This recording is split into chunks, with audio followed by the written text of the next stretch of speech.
Paramashivoham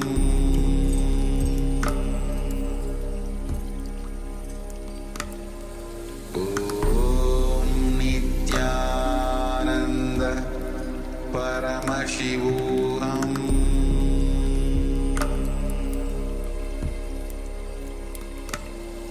Om Nityananda Paramashivoham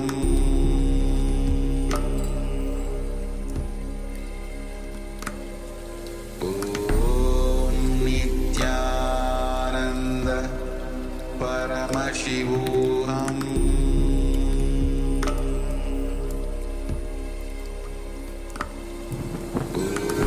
Om Nityananda Paramashivoham Om Nityananda Paramashivoham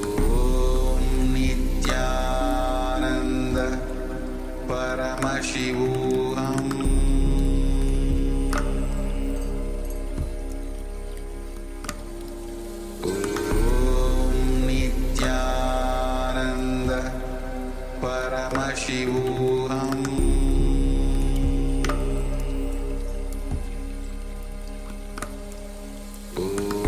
Om Nityananda Paramashivoham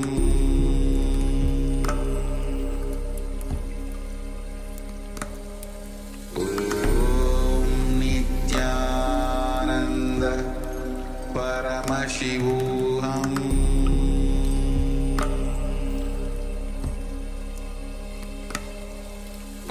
Om Nityananda Paramashivoham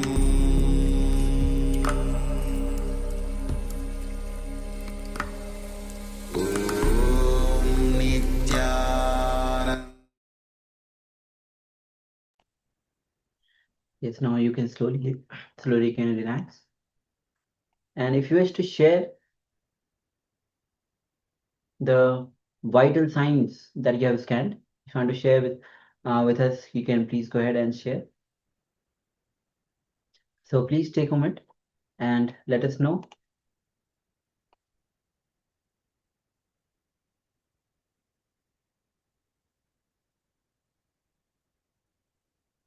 Yes, on the YouTube we have few comments. Martin says unclutched. Yes, so probably this for the unclutched meditation. Oh yes.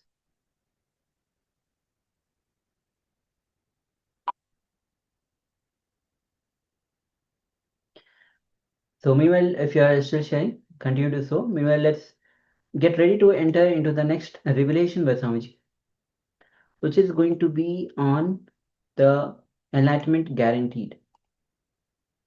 The whole discourse is from the Ashtavakra Gita, understanding that enlightenment is possible. Only when you have that possibility in front of you, you will be taking steps to achieve that possibility. As the Kalpataru itself is, the Kalpataru process itself is visualizing your possibility, the reality that you want to manifest. Visualize it has already happened. So when you know that enlightenment it is possible, you will make it happen, will make it manifest for you. So let's enter into this revelation with Swamiji. Make sure that you're having a deep listening as we go through this revelation.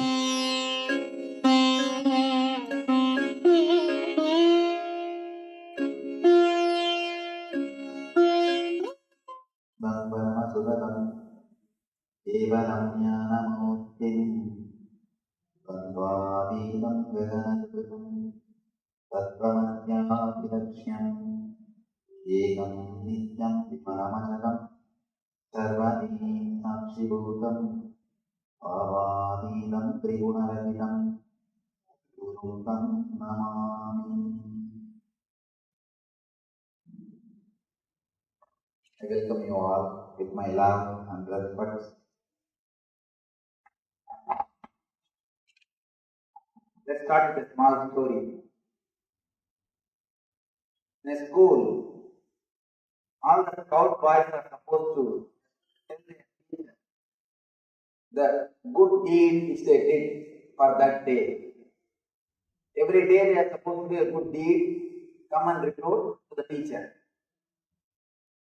One day, three friends, all three boys, they stood up and they said, "Sir, today we helped an old lady to cross the road."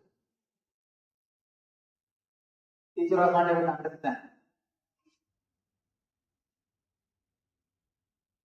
To make an old lady cross the road, to help an old lady cross the road, you don't need three persons. Why? Why you need three persons to make old lady cross the road? It won't take three persons. He said, no, sir. We took three persons because she did not want to.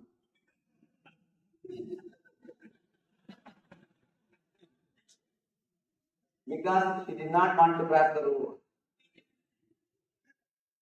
Many times, the help extended without thinking about the situation. When you try to help somebody without they asking you, you create only more and more trouble for them. Almost all our services done out of ego ends only in creating trouble for them.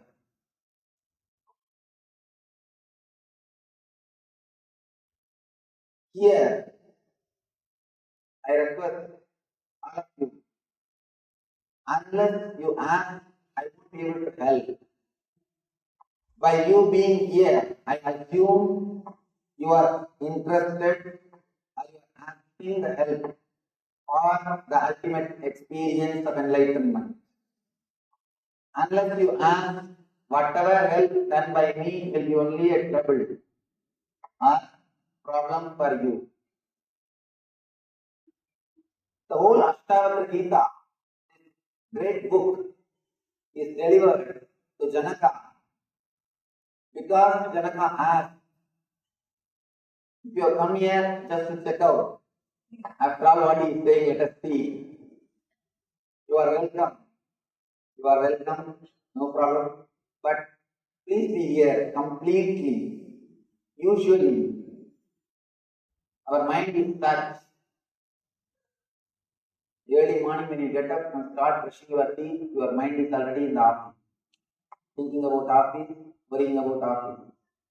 When you are in the office, already your mind is in the evening program, some cinema, theatre, or temple, some evening program. When you are sitting in a theatre or temple, already your mind wants to come back to the house. You are thinking about the house. One thing is sure, if you are here, your mind is not here. Your mind doesn't stay in a place where your body stays. Your mind doesn't rest inside your boundary. We all live almost like a ghost. Body is in one place, mind is in some other, mind is somewhere else. You don't stay inside your boundary. If you really want this 3 days program to be a big help, if you really feel that it should help you, if you really want to have help from this 3 days program, I request all of you to stay inside your boundary for all the 3 days program. Please be inside your boundary, inside your body. This whole program will do miracles in your being.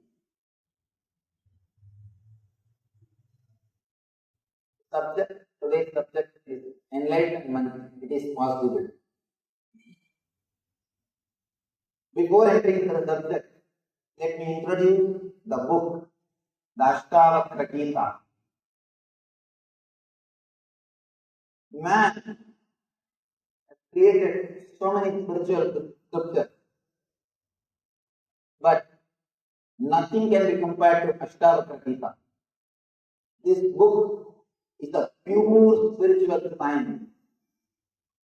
It's a technology created by Ashtavakra to reproduce the same experience which happened in Ashtavakra. Understand? Scientist is a person who creates the formula to reproduce things of the outer world. Anything happens in the outer world. Newton saw something in the outer world. He started contemplating on that experience. For example, apple dropping, apple falling from the tree. And he started contemplating on the experience. And he created a formula, created a theory through which people will be able to understand about gravity. Scientist is a person who creates formula or theory to make outwardly things clear for people to understand outwardly things. Scientist is a person who creates formula to reproduce the understandings of the outer world. Spiritual master is a person who creates the formula to reproduce the experience of the inner world. Ashtavakra is a spiritual scientist. He created a beautiful technology through which he is able to reproduce the same experience which happened in him. All we need is just a little bit of sincerity. Just be inside your boundary. You will see Ashtavakra Sutras work on you. The scripture created by him, the technology created by him, can reproduce the same experience which happened in him. All you need to do is be inside your boundary, be inside your being. The whole story of Ashtavakra is beautiful, beautiful story. And we don't know much about Ashtavakra, but there are few incidents, very significant incidents. The story starts before his birth. It is supposed to be a Puranic story because it is very difficult to believe this as a fact. The story starts when Ashtavakra's mother was carrying him, when he is in the womb. Ashtavakra's father used to recite various mantras. He used to chant all the mantras. When the father was chanting all the mantras, the son used to hear all the mantras. Suddenly one day the son from inside started questioning the father. What you are chanting is a pure word. It has no juice. It has no experience. You are just an intellectual pandit. Where is the truth? Father was shocked. I think from Ashtavakra the generation gap problem started. Ashtavakra is the first person who created, who started the generation gap problem.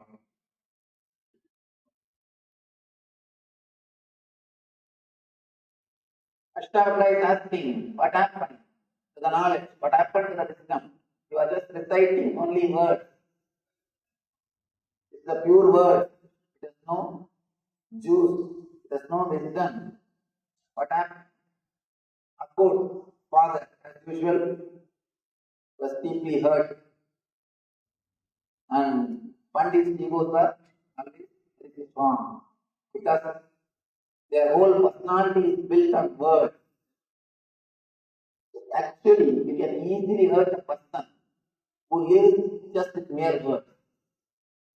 Pandit can be easily hurt than anybody else because his whole mind, his whole life, whole thing is centered on words. He can easily cheat it. You can easily cheat a Pandit. Just give him 2-3 compliments. Just verbally tell him you are a great person. Over. You can easily hurt him by telling few words. His whole life is centered on words, words and words. So he is deeply hurt. The moment he is deeply hurt, he cursed the son. What? Before taking birth itself, you are questioning me. And after taking birth, what all you will do? Who knows? So he just cursed him. Because of the curse, Ashtavakra took birth with 8 problems or difficulties in his body. And at 8 parts, his body was there that he had 8 curves in his body. The story, I don't know whether the story is fact or it happened or all these things, but the story is not of significance, it has got truth in it. Let us understand the truth behind the story. Usually, the great masters who take birth in the planet Earth, they take conscious birth. Consciously they enter into the mother's womb and they enter into the body and start radiating their enlightenment. This story also says the meaning of the story is Ashtavakra was conscious even before birth. That is the truth. That is the meaning of the story. We do not know, we can't prove whether really he spoke or whether really he was cursed and all those things. But the truth which our masters are trying to explain through this story is Ashtavakra was conscious of his being. He was conscious about his birth. Next, the next story, the beautiful story. He goes to Janakaraja's palace. King goes to the palace of Janaka. The moment Ashtavakra entered Janaka's palace, the whole palace started laughing. Because Ashtavakra was so ugly. He had 8 curves in his body. People started laughing. All his ministers, all his people, including Janaka, everybody started laughing. And the Ashtavakra spontaneity, he was not hurt. If you are hurt, you are defeated. At any point, if you are hurt, you are defeated. If you become angry, you are defeated. He is not hurt. He was not disturbed. He was not hurt. He was not disturbed. He was just completely relaxed. He says, "Oh Janaka, I thought you were a great rishi. I thought you were a great enlightened person. You are a great yogi. But neither you are a yogi, nor you have any yogis around you. You have only cobblers in your court. You have only shoemakers in your court." Ashtavakra boldly says, "You have only shoemakers in your court." You need to understand this statement. It's a beautiful statement. Straight away, boldly, a 12-year-old boy, 12-year-old handicapped boy, is straight away talking to a king of a country. Good. Now it creates a homely atmosphere. Otherwise, you feel like a professional office place. One of the mistakes really creates real intimacy. I tell you, if you want to create real intimacy with any of your friends, do 2-3 mistakes. Now let them enter into your space. See, you never do mistakes just to protect your ego. Constantly you are protecting yourself. And whenever you have done 2-3 mistakes, immediately you feel your ego is offended. Because you are giving space for other person to enter.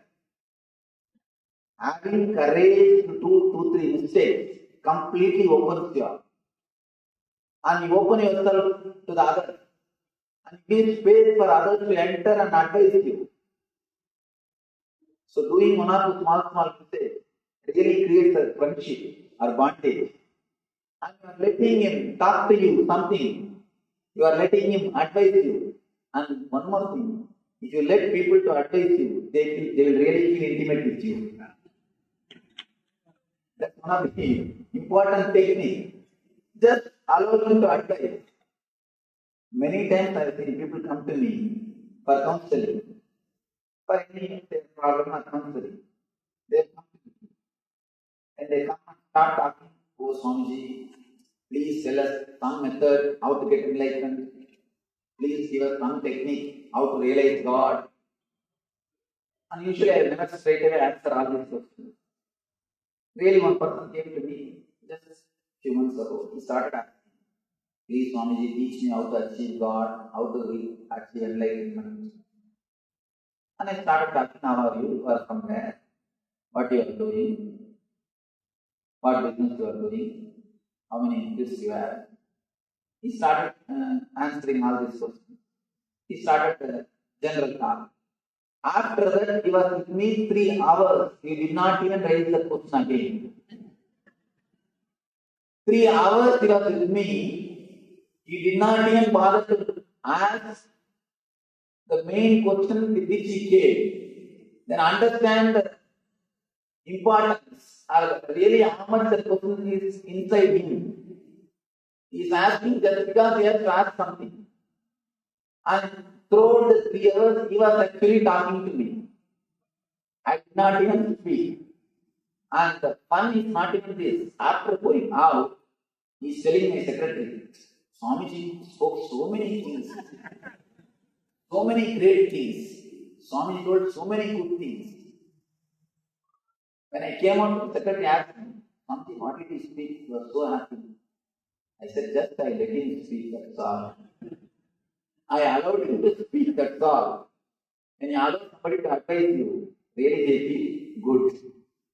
So little bit of one or two mistakes. It opens the atmosphere will not be tense. It will not be professional atmosphere. So one or two, once in a while, all these things are okay.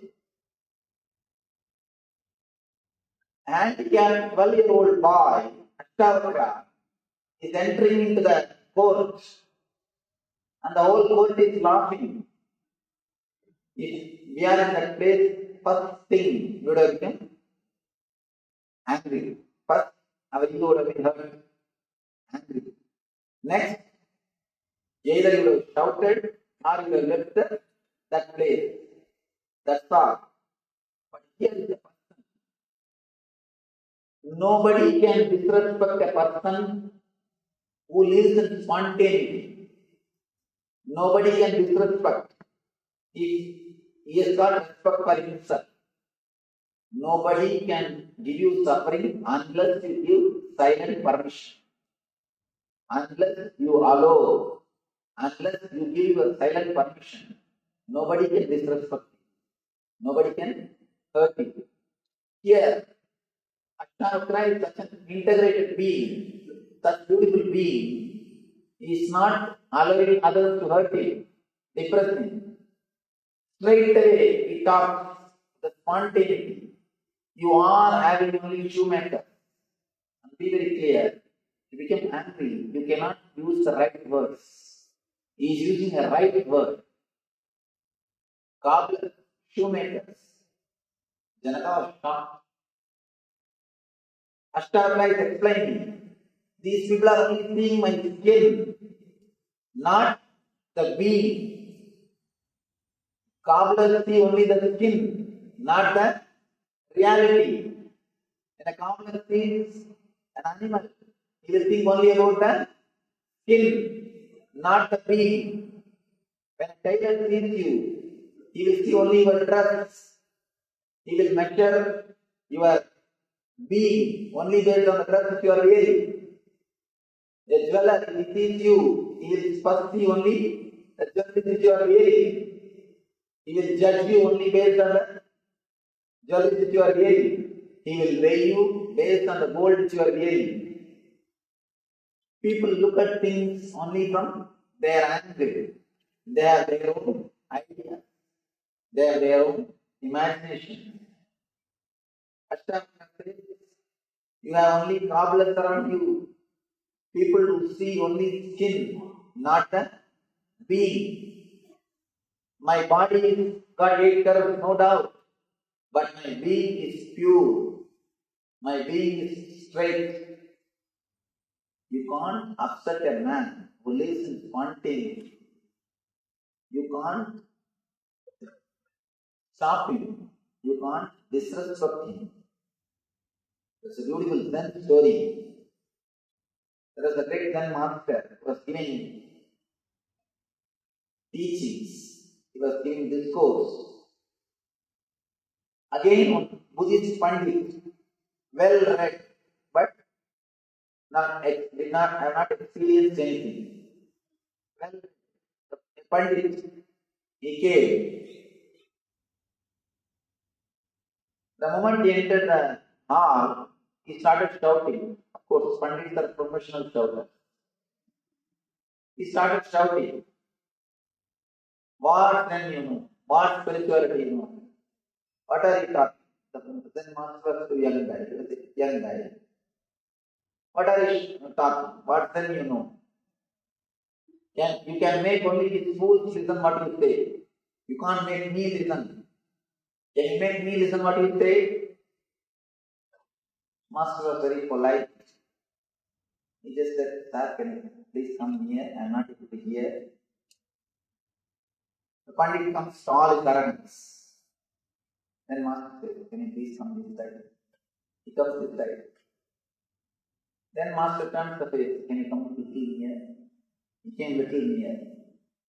Master says, you seem to be a very good, nice person. Already 3 times you heard what I said. Now please sit and listen. You seem very good, nice person. Already 3 times you heard what I said. You listen what I said. Now please sit and listen. Person who lives in spontaneity can never be disrespected. You can never catch him. And Ashtavakra is a person who is living in spontaneity. He is completely in the present moment. He can neither be disrespected nor be deluded by the ego. He is not disturbed. He is just clear about his being. And he says clearly, Janaka, you are having only cobblers around you. And Janaka really felt, really understood. Janaka is an intelligent person. An intelligent king.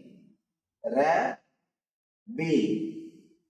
Being a king and having intelligence is really something. Janaka, the king, an intelligent being, he understood the meaning of the words uttered by Ashtavakra. Immediately he comes down from the throne, touches the feet of Ashtavakra. Please forgive me. I understand what you said.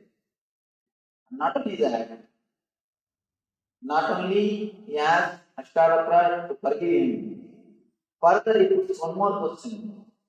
Master, O Lord, Bhagavan, he calls Ashtavakra as Bhagavan. O Lord, just from your very word, I understood what you spoke is from your experience. Please understand. If you want to find out whether somebody is really experienced person, enlightened person, or just an intellectual pandit, see when he was hurt, see when he was disrespected. When he is disrespected, how he behaves, that will clearly show whether he is an experienced person or an intellectual pandit. You can keep your face or pose, you can do everything as long as your ego is not hurt. The moment your ego is hurt, the pus which is inside will come out. If you have ego, simply the pus will come out. You will radiate the anger, violence and vengeance. When somebody is hurt, when he is disrespected, how he behaves, how he responds, see that will give you a clarity whether really is enlightened or an intellectual pandit. Here, Ashtavakra is completely disrespected. If you say a word and laugh about him, even that will not hurt so much. Just by being, if you laugh at somebody, the very being is rejected. The very being is rejected. See, you enter somebody's house. If you start talking, if people laugh, then you can understand they are not ready to accept what you speak. Only you are speaking, they are not ready to accept. But the moment you enter, if they start laughing, your very being is not accepted. Sometimes, if you don't open the mouth, people may think you are a fool. If you open it, you may confirm. You will confirm it. So, at the most, they may reject your speaking. But just by entering, if they start laughing, your very being is rejected. Here, the very being of the Ashtavakra is rejected, disrespected by the ministers in the court, but he was not offended. He is not disturbed. He was not disturbed. Of course, when we address the masters, we can't use the word boss. We can use only the word is. We can't say the word boss for them. We can't say he was. We can only say he is. Of course, when you mention the incidents of the past, you will not use the word was. But when you mention about the master, they are available. We can't say, we can't use the word of past. He was not hurt. And he's so clear about his being. And he's clearly expressing the reality. Janaka says, just by your very words, your few words, I can understand you are an enlightened being. It is from your very being. Please teach me. Please give me the wisdom which you are having. Janaka is requesting because Janaka has whatever Ashtavakra taught has become big help. It has helped Janaka Raja to transform his life, to awaken his being, to achieve enlightenment. Here, I request you, unless you ask, this help cannot be given. If I give you without you asking, it is just like South boys helping old lady to cross the road. 3 boys have to help one lady because she did not want to cross the road. So be very clear, I do not want to force the help on you. By you being here, I assume you are requesting this help. So, I am entering into the Sutra, I am entering into the Ashtavakra Gita, assuming you need the help, you need the wisdom, you need the knowledge of Ashtavakra. Janaka Uvacha. Let me give the slokas in English itself, then I will give the explanations.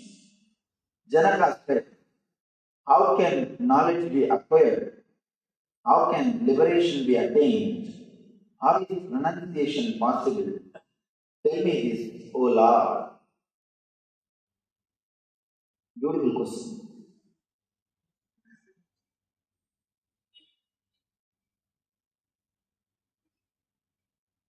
Janaka,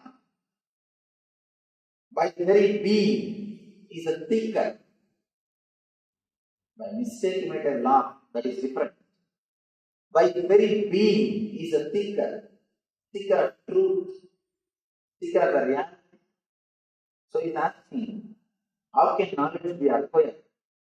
How can liberation be attained? How is renunciation possible? Tell me this, O Lord.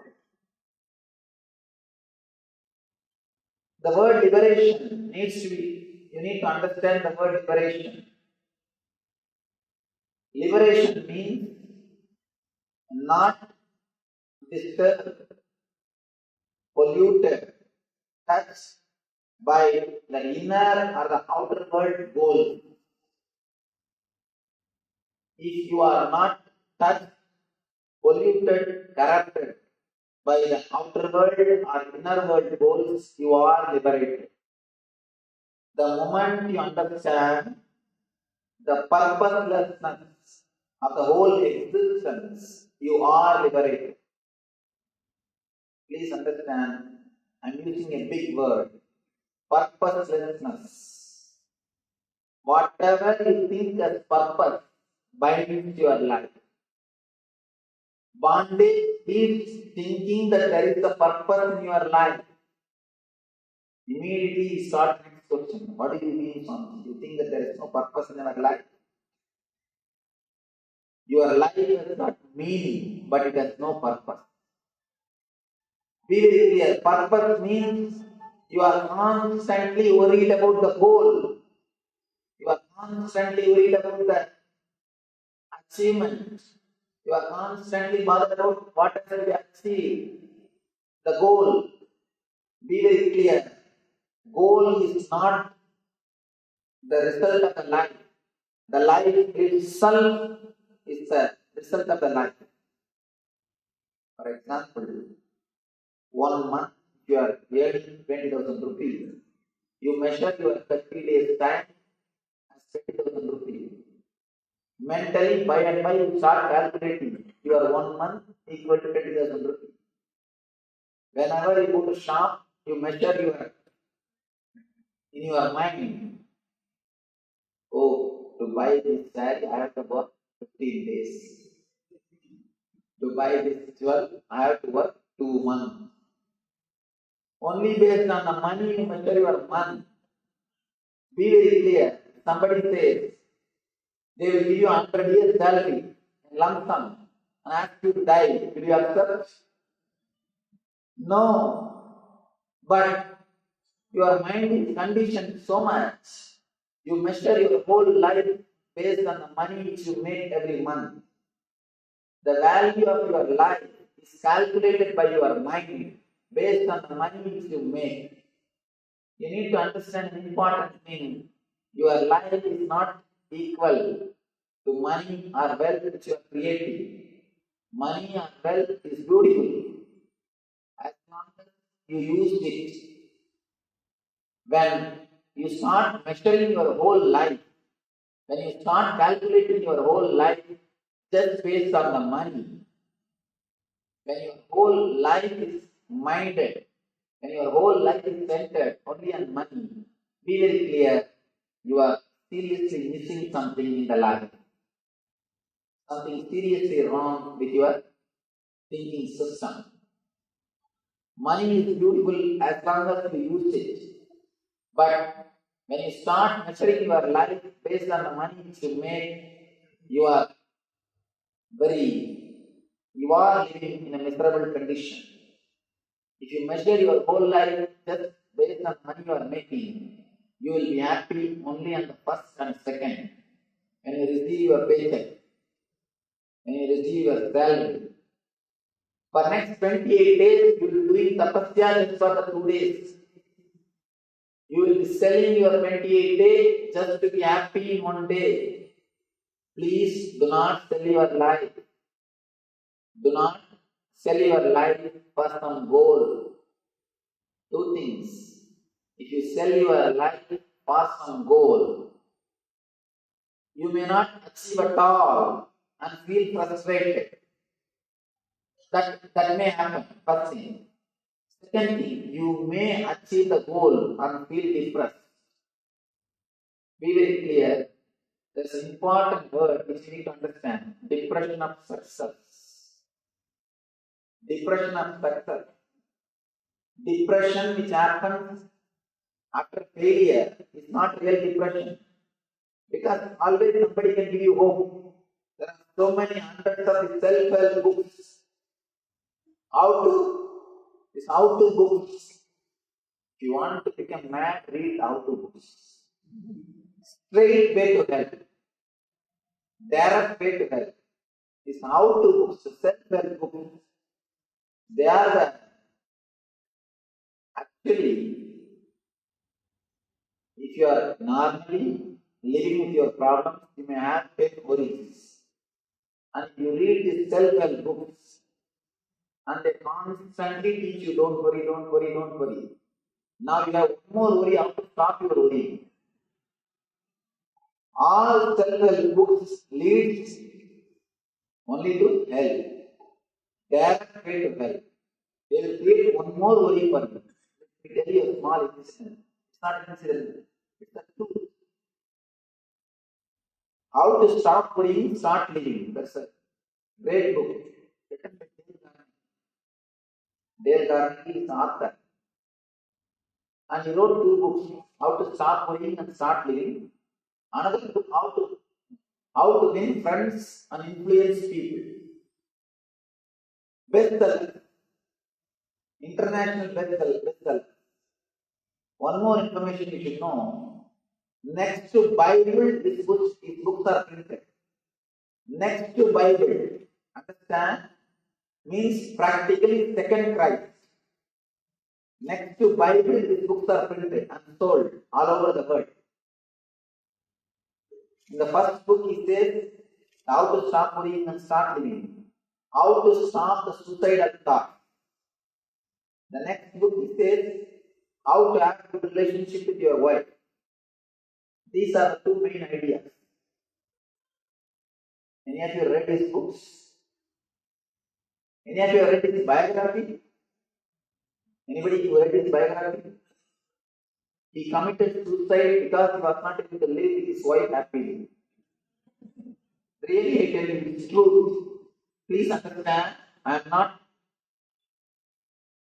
making any joke or anything. It's a truth. He was not able to live. He committed suicide just because he was not able to live with his wife happily. And I tell you the secret, how to write books. There is an important secret. Whatever you can't practice, just write and publish it. You become bestseller. Simple 3 steps to become a philosopher. First thing, whatever you can't practice, write it and publish. Second thing, it should not be told in a simple language. Third thing, complicate things as much as possible. That's all. If you can complicate a simple thing as much as possible, you will become a great philosopher. And one more small tip, try to criticize all other systems as much as possible. These are all few simple tips to become how to become a best philosopher. Or how to write these how-to books. The self-help books will neither give you peace nor guide you. Here, when you start working with these books, if you have 10 worries, now you have 11th worry. How to stop worrying, how to start living. Liberation. The concept of liberation means understanding the pure purposelessness of life. Even if you face the depression out of failure, it is okay. You always have some hope. Somebody can inspire you to run again. But if you face the depression after success, nothing can be done. And if you are an intelligent man, around the age of 40 to 45, you have to face the depression of success. This is the scale to find out whether you are intelligent or not. If you are 40 to 45 and still you have not faced the depression of success, be very clear, something seriously wrong with you. Something seriously wrong with you. Something is missing in your life. Around the 40 to 45, you have to face the depression of success. Because around that age, you will achieve whatever you want to achieve, but suddenly you will realize, I achieved whatever I want to, but I have not achieved what more I want to. Achieving what I want is different. Achieving what more I wanted is different. You always wanted the house, car, relationship, bank balance, for the sake of happy life. By the time you achieve all these things, you are conditioned to suffer. In the young age, when you are happy, blissful by nature, when you are bubbling, overflowing with energy, you postpone your job. You always tell your mind, no. After the college, I think I'll rest and I'll be happy. And after the college, you think, I think once I get my job, I'll be settled and happy and peaceful. Once you get the job, after the marriage, I'll be happy and blissful. After the marriage, you know. Now, you know. And after that, again, I think once kids are there, we'll be happy. After the kids, I think if they all grow up and start, they finish their education, I think I'll be happy. By the time they are settled in their life, you are conditioned to suffer. The stress or suffering or worrying becomes part of your being, part of your very being. You are completely conditioned to suffer. After that, if the worry or stress is taken away from you, you feel lonely. You are missing something. You feel you are not as you are. That is the reason. Old people cannot sit with themselves. Either they will catch somebody and start talking.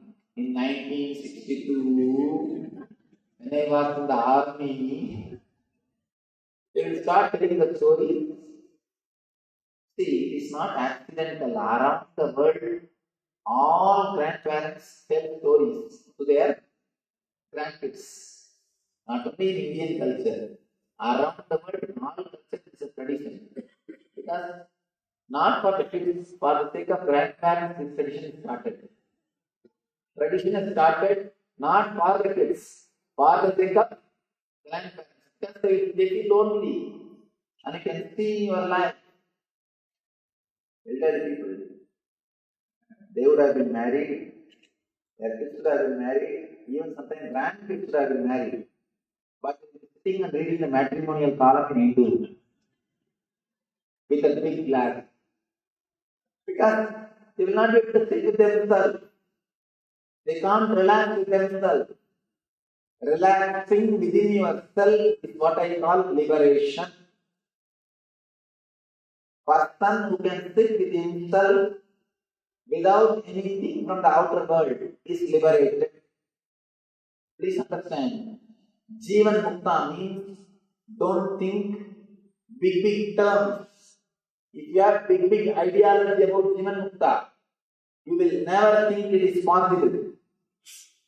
Today's subject is enlightenment. It is possible. You will never understand it is possible. Understand this is very simple and actual definition. Jivan Mukta means a person who can sit with himself, who doesn't need anything from the outer world to entertain him, excite him, or make him feel peaceful or happy. He can sit with himself. Liberation means understanding the purposelessness of the life. Understanding clearly, life cannot be measured by the money which we make. It is something more than the money which we make. Your life is not just 25,000 rupees per month. If you think that 25,000 is your life, you will be in hell for 28 days. You will be in heaven only for 2 days. You will be selling your 28 days for 2 days. A person who keeps the money as his goal, or a person who keeps something as his goal, he will be happy, blissful only when he achieves it for a few moments. Or he will be thinking he is happy. Person who understands whatever goals you achieve, nothing has got purpose. It has no purpose. When you understand the purposelessness, the life itself has no separate purpose. You will start living moment to moment. Every moment you will start respecting. You will start respecting the life every moment. You will start living in the present. When you drop the goal from your mind, your very work will become beautiful.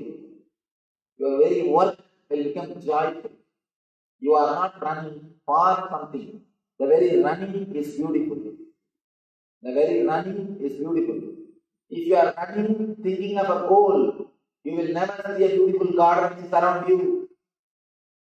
If you are just running just for pleasure, you will enjoy the garden and you will reach the goal. Both.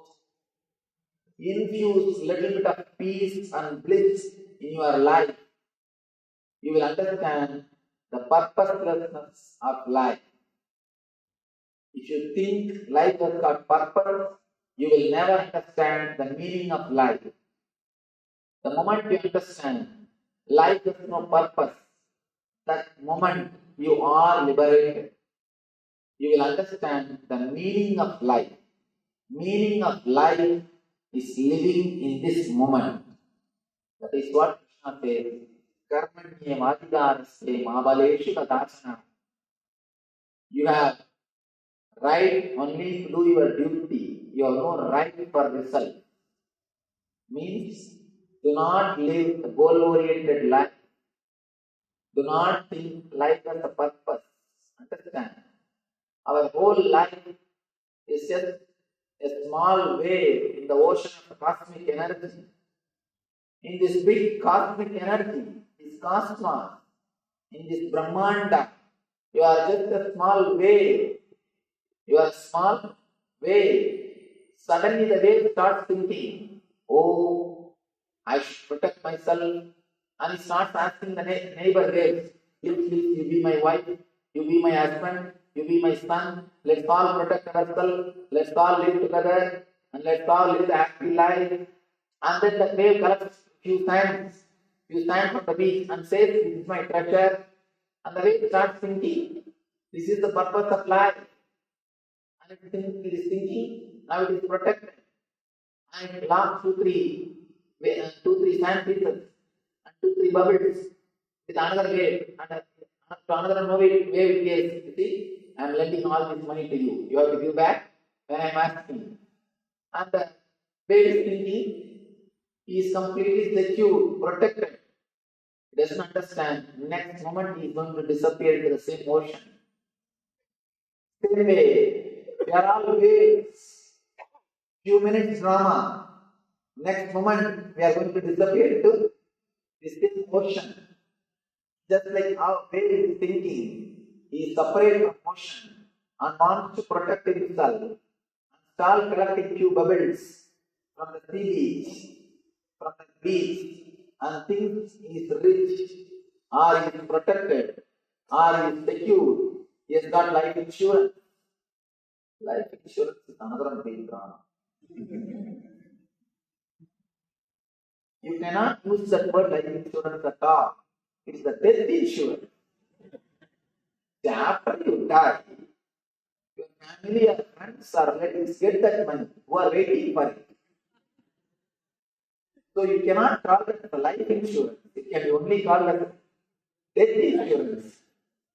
To be very clear, just how the wave is thinking is secured by collecting few bubbles. Same way, you are thinking you are safe by having few diamonds in your locker. That pebble and your diamond both are one and the same. Because few idiots want to possess this diamond, it has got market value, that's all. Few fools wanted to possess that stone, it has got market value, that's all. Otherwise, in reality, that and this is one and the same. Whether that stone or this stone are one and the same. Because few fools are competing to possess the same stone, it has got market value. Be very clear, no stone can protect us. How the wave is thinking by collecting few pebbles, it is protected, its life is insured, it is secured. Same way we start thinking and few things.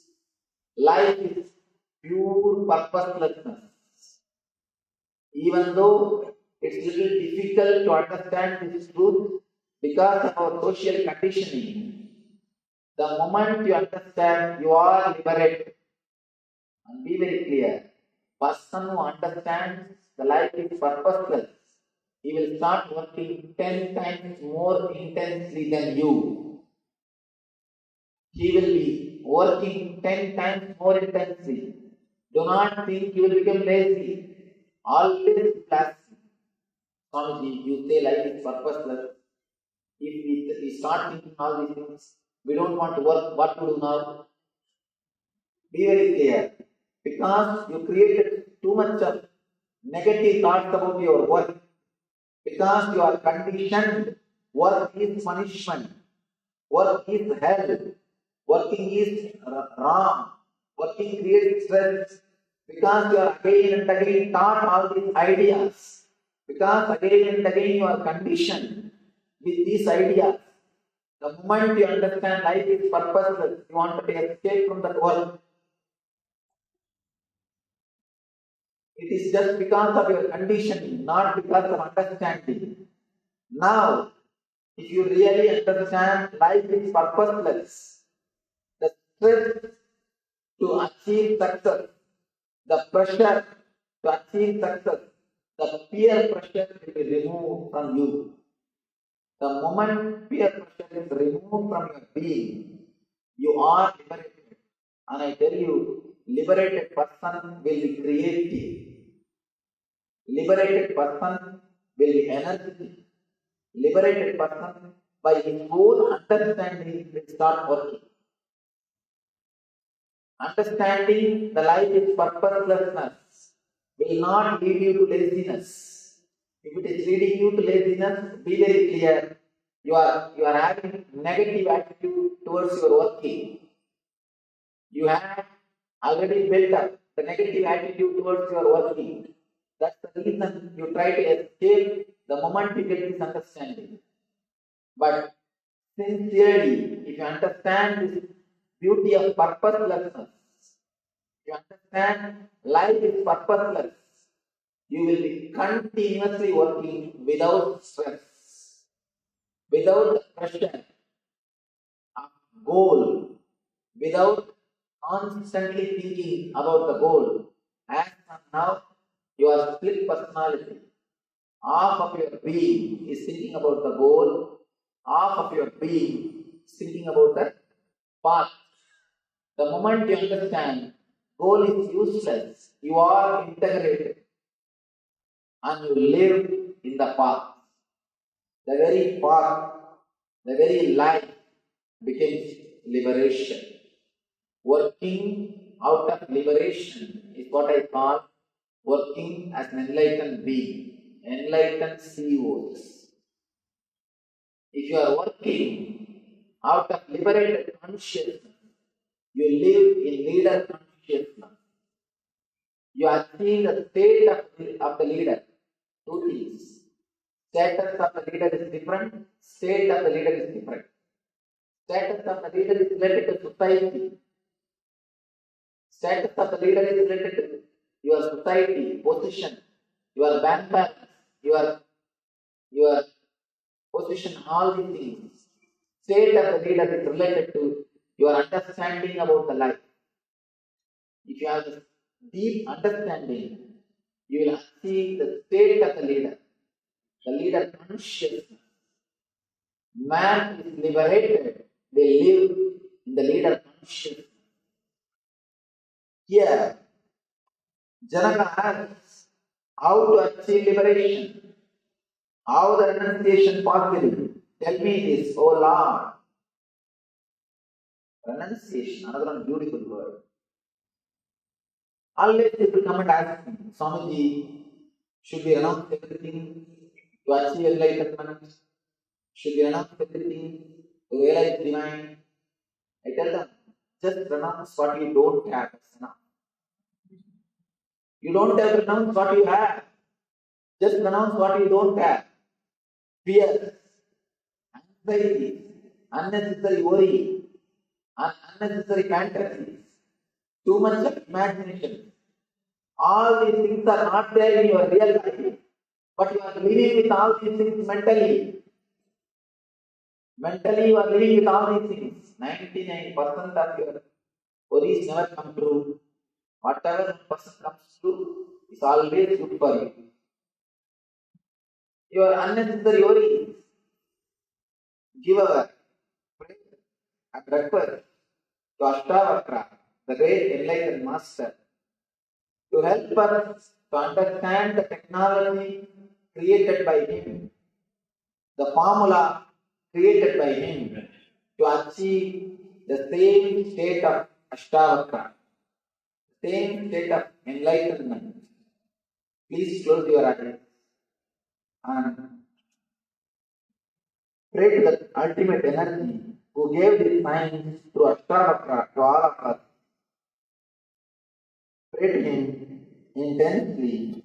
Let him make us understand this science. Let this become our experience. Let this become part of our being. Let us digest the teachings and the technology of Ashtavakra.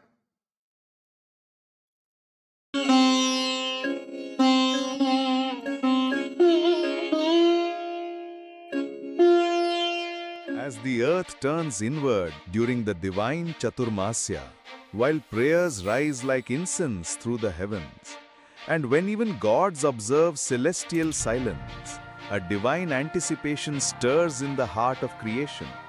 As the universe prepares to explode with ecstatic joy, for the impossible is about to become possible. The unborn to be born, the teacher of the Gita, the liberator of the worlds. This is no ordinary day. This is Janmashtami.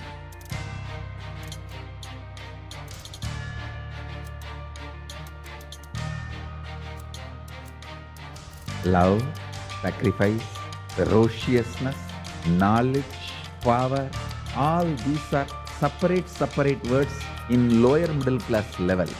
In the peak of pure consciousness, all these are Ananta Kalyana